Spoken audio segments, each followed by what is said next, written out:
Hey, what's up, guys? We're going to be talking a little bit on the Lions and the Western Force and their game on the weekend, how it played out. Also going into the Reds on Wednesday.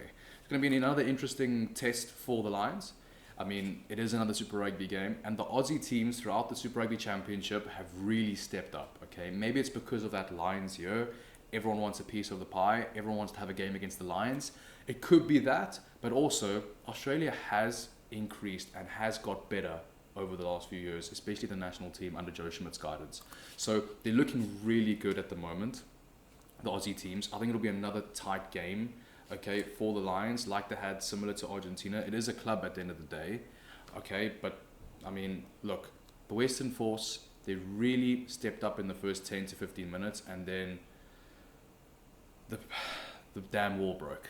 And Andy Farrell's chat with the boys at half time got the British and Irish Lions roaring again, and really they stepped up in that second half. Now, I did expect a little bit more from the Western Force. Why? Because they are a Super Rugby team that have just finished the whole championship. They've just come out of a campaign. Okay, there are a few players missing there, but there were also a few moments of brilliance as well. I really expected a little bit more from the Western Force. However, they are a club going up against 4 countries combined, so it is really, really difficult when having that step up. Some of the boys have never even played test match rugby, so it is normal. But it was a good tester to see where the British and Irish Lions are at. And also, the real winner here is the British and Irish Lions. Yes, of course, on the scoreboard, but also from a motivation point of view as well. Going into these next games, they've got the Reds on Wednesday, got another Super Rugby game, and then they go into the 2 tests against Australia. So it is a big win for the British and Irish Lions on the scoreboard, but also for their mentally. There's a lot of positives for them coming out of this game.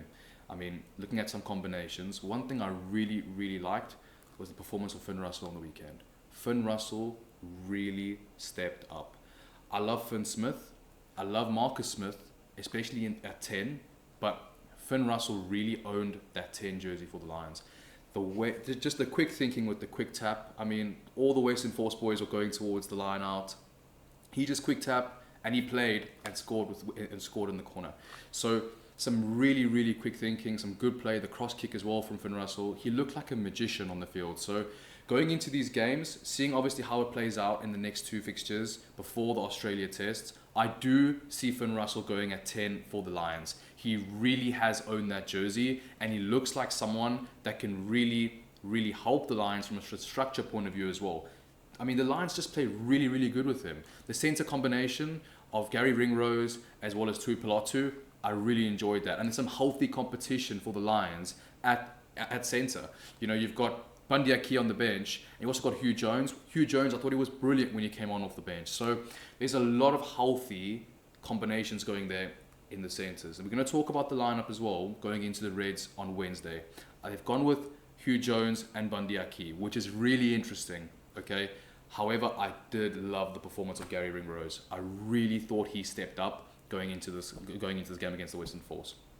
Another player that always shines, and I love chatting about him, Henry Pollock. Henry Pollock, absolute beast. He's 21, 22 years old. He's a young guy, but he walks the talk. And we've seen so many times, especially in other sports like football, in the NFL, there's so many characters, there's so many personalities, there's so many guys out there that walk the talk, walk it, but don't talk it. And that's exactly what I like about Henry Pollock. He walks the talk, you know. He's got this beef with players on the field. He goes on and he does these really cool celebrations. After one of the tries, there was a bit of a scuffle when the guys got into a bit of a fight, probably caused by Henry Pollock. But the cool thing and what I love about him is he really does walk the talk. You know, he's got this personality that rugby needs. We need more guys like Henry Pollock on and off the pitch. If we're going to bridge that gap to the NFL, we're really going to start growing our sport, we need guys like Henry Pollock that are just going to step up, have a bit of beef, cause a bit of commotions, and also play the game really, really well. And he does that. So I really thought Henry Pollock was good on the weekend. He created some really good tries, some really good breaks. I mean, the man looked good in that Lions jersey again. I think he looked good against Argentina as well. There was a few errors against Argentina from the whole team. It wasn't a perfect performance for the British and Irish Lions, but we're starting to see them get into their stride now as they get more games under the belt. And we saw that against the Western Force as well. I think the second half really was the difference, was the defining factor. Yes, okay, the Lions were up at half-time by quite a bit, but when Andy Farrell stepped in, and if you look at the game, if you guys watch the game, you would have seen Andy Farrell going in, speaking with the guys with such passion, with such motivation.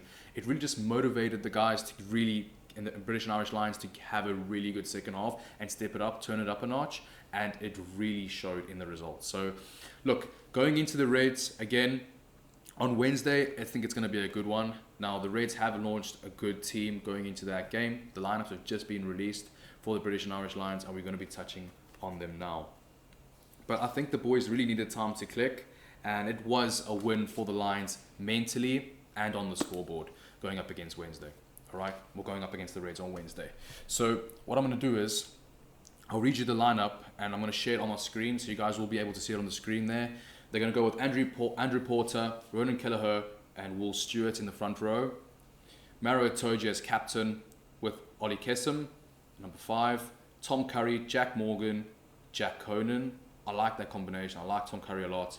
Jack Morgan, he's been playing really, really well for the Ospreys and for Wales. He's a good player. He deserves this opportunity, and really just getting another shot with the Lions, which is awesome. So Jack Conan's always been good for Leinster.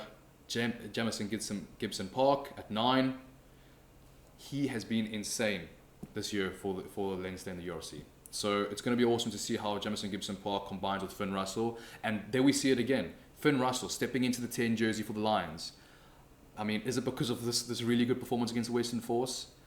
I want to see that. I want to see Jamison Gibson Park with Finn Russell. I mean, Thomas Williams played really well. And I like him a lot, but obviously he is injured now. We're going to see how that progresses, how his injury unfolds. We really do hope he would be available for the two Aussie games. And then you've got James Lowe on the wing with Tommy Freeman. Tommy Freeman's had a really good game, really good season for Saints. Hugo Keenan at 15, and a centre combination, Bundy Aki and Hugh Jones. I think the most interesting position at the Lions right now, especially with competition, is probably 10 and the centres. Fly halves and centres right now is a hot topic at the Lions.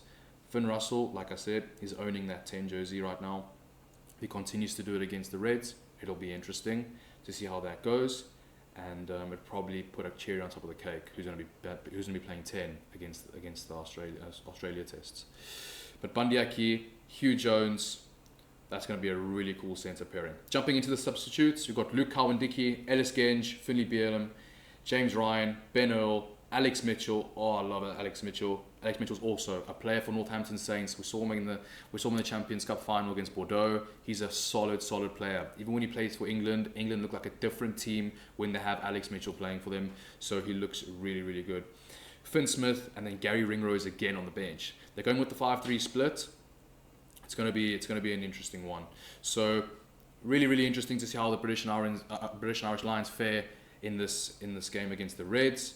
If they go ahead and win like they won against Western Force, I mean, they're going to be a real contender, and we already know they're going to be a real contender against Australia. But I mean, it looks like the guys have found their form again, and it's going to be a really interesting one. Let me know, guys, in the comments below if I've missed anything out, and God bless. Check you later.